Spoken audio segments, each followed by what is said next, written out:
Hey everyone, welcome to Budgeting with Darcy. It's so great to have you here today. Hello, I am Darcy. So I have done over 10 side hustles in 2020. I have either applied for or done them. So sit back, relax. I'm gonna spill the tea on side hustles. Get ready. Okay, so let's jump into it, but before I do so, let me quickly say I talk about budgeting, personal finance, and saving money. So I'm here to put money back into your pocket, help you grow income streams. And a side hustle is so important, more important now than ever before, because we realize that to have security that we want and we need and we deserve, we need to have multiple sources of income so that we're not solely relying on one. So let me jump into it. So VIP Kids, it is an online tutoring service. And when I say the application is difficult, it is difficult. I have spent at least 20 hours applying for VIP Kids program. While they don't reject everybody, they make the application so difficult that you want to just back out and say, nope, it's okay. I'll move on and find another side hustle. So that's one. 2, Doordash driver. I will link a video right here. I love DoorDash. Literally, I believe anybody can drive DoorDash if they want to and if they have a vehicle in that area that works. So DoorDash is super popular, more popular than Uber Eats. Hey everyone, I have a goal of hitting 100 subscribers by the end of this year, so please help me out and smash that subscribe button. Thank you so much. I believe DoorDash has about 50% of the food delivery market. So they are big and they are everywhere. So I highly recommend DoorDash. It is fun, it is exciting, and it's a way to get out of the house, which is what I've enjoyed during this pandemic time. So I highly recommend that one. Amway. Okay, I was an Amway business owner. I can spill all the tea. I could go on forever about Amway, being an Amway, pros, cons, everything.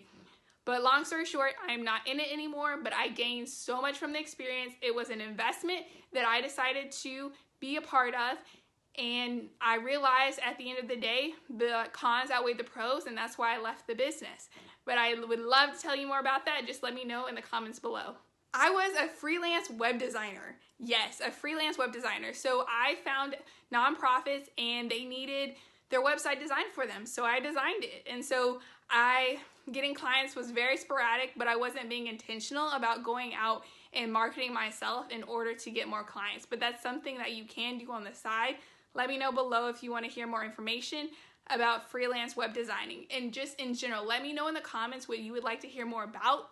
I did social media marketing. I was a marketing consultant for a startup company. And so that was a whole ordeal in and of itself. I'm not a social media pro, but I put on my social media pro hat for that side job in order to get some income coming in. So I did do that.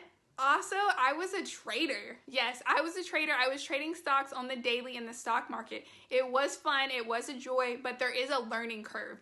There is a steep learning curve. There are a lot of great YouTubers out there. There's Zip Trader, there's Humble Trader that I would definitely recommend you check out if you want to just start learning about trading. But definitely learn first before you put your hard-earned money into the market. That was something that it took me some time to adjust and learn, but yes, learn first before you put your money into the market. I'm warning you. I'm warning you.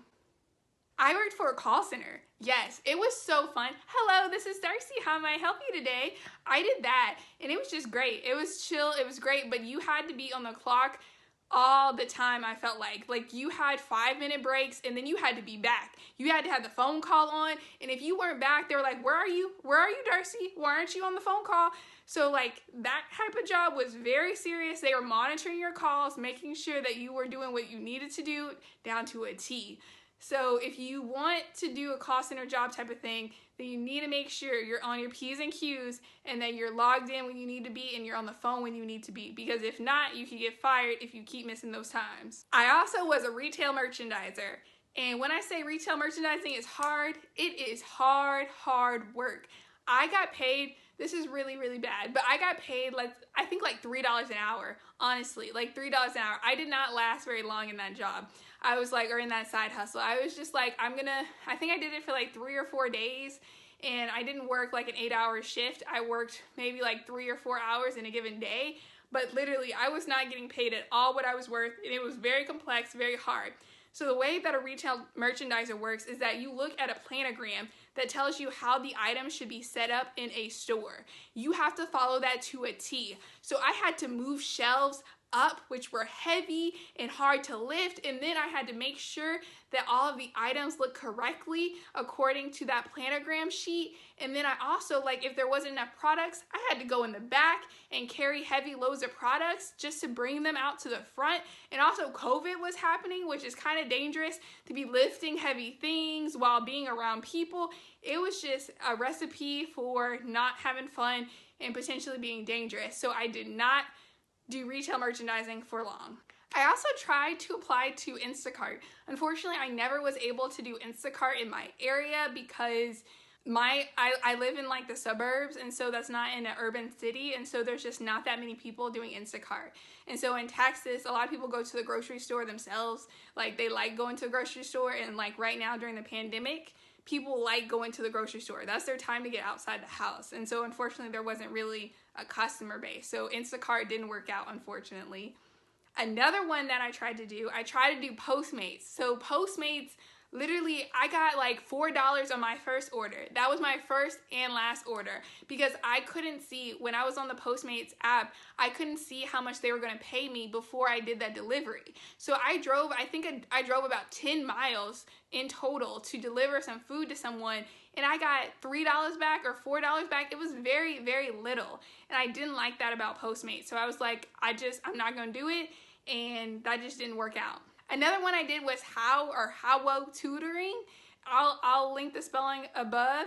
I did not get that job. So I went through an interview, and it was early in the morning. So unfortunately, the way it works, it's another online tutoring for students in China. And so unfortunately, the way that one works is that they wanted you to tutor about 5 to 8 a.m. in the morning in the United States time zones. And so that was going to be repeatedly multiple days out of the week. So if you don't like working up early, that's not for you. And so what's great about VIP Kids, which I plan on spending a lot of time in to make some side income, is that you can work Friday, Saturday, and Sunday on your schedule in order to get that money back. And so I can go into how much they pay me, how much they offered me. I would be more than happy to break down all of the amount of money I was getting, but that like $1,000, $2,000 a month was not happening with those side incomes until I found the one I'm about to reveal to you right about now. So the best side hustle, I believe, is Upworks. You might be wondering, what is Upworks? Well, let me tell you. Upworks is a freelance platform where you can connect with other businesses by just putting what your skills are on the online platform. And so I believe truly that this is the best side hustle. So I'm definitely going to jump into it, but before I do so, think about, what skill are you good at? Are you good at ESL tutoring? Are you good at designing web pages? Are you good at designing graphics? Are you good at teaching people about financial literacy? What are you good at? And think about, what are you good at that separates you from everybody else? And then you can charge a fee on Upworks for delivering that skill. And what's great is that on this platform, I see people going for $20 an hour, $25 an hour, $30 an hour. So you get paid what you're worth on this platform, which is great. Those other side incomes that I mentioned, you don't get paid what you're worth. You don't. You just don't. But on Upworks, you do. I believe that you truly get value for the skills that you possess and that you can maximize it on Upworks. So let's jump into it. This is the homepage of Upworks, okay? Okay, so now let's click on See All Categories, just so you can get an idea of all the services that people can offer. Whoa, you see all this? So it nicely lays out the different categories: development and IT, design and creative, accounting and consulting, admin support, and then it goes into detail about all the different services offered. So as you can see, some animations, accountant, okay, Adobe freelancer, Amazon marketing service, freelance, B2B marketers, book designers, bookkeepers, almost anything that you are good at, you can sell and you can make money. Literally, look at all of this. And this is just the C++ consultant, CMR specialist, half these things I haven't even heard of, but people are making money, and they are making money for what they are worth, which is what I'm talking about, getting paid what you are worth. No more trying to do side hustles and barely making a little income. Yes, I do DoorDash, but I do it for other reasons. But this is what it's about, getting paid what you are worth. And so let's scroll down. Let's see what's some cool things at the bottom. Okay, we got some Y's and some Z's. Zeppelin freelancer. Okay, interesting. YouTube marketer. Okay, let's look at this right here. Okay. So, okay. Nice. Okay, now let's click on it. Ooh, $76 an hour. What? Okay. That's where the money's at. Are you looking at this? 52, 45. Let's keep going. 125.